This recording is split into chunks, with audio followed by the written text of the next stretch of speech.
आज के बूते एक बार फिर से आपकी वापसी होगी मध्य प्रदेश में। अब चूंकि ये चुनावी मंच भी है तो आपके कुछ बयानों की भी बात कर लेते हैं। आप बार बार दिग्विजय सिंह को मिस्टर बंटाधार क्यों कहते हैं? आखिर ऐसा क्या कर दिया दिग्विजय सिंह ने?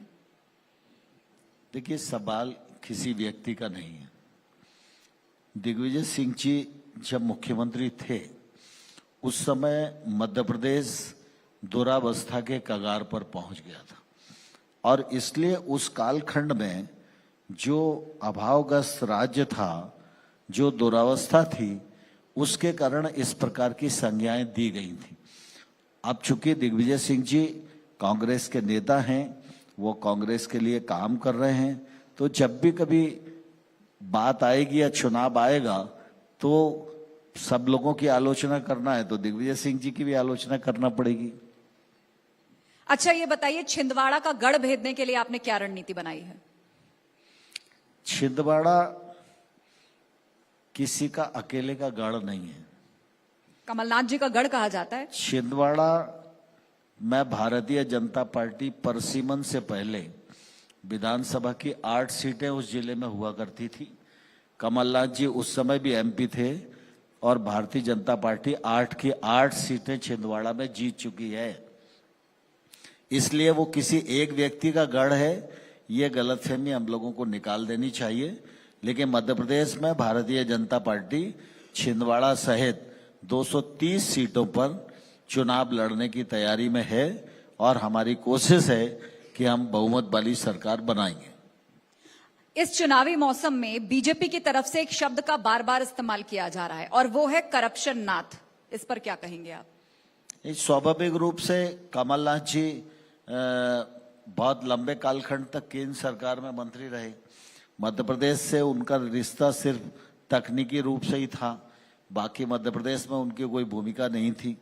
लेकिन पिछले दिनों जब वो मुख्यमंत्री के रूप में काम कर रहे थे तो उस समय जिस प्रकार से भ्रष्टाचार का सिलसिला बढ़ा, इसलिए इस प्रकार की संज्ञाएं उन्हें मिलती हैं।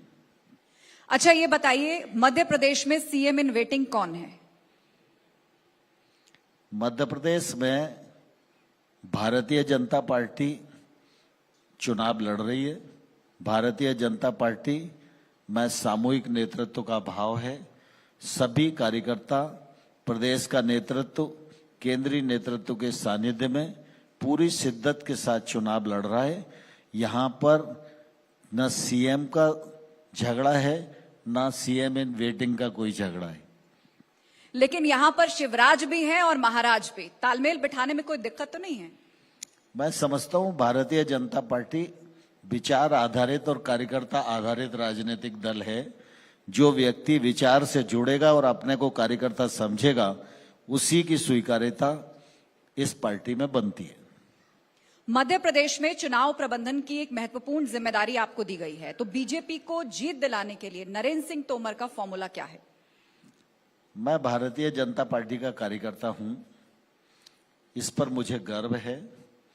मैं स्थानीय समिति से लेकर प्रदेश अध्यक्ष तक की भूमिका निर्वाह कर चुका हूं।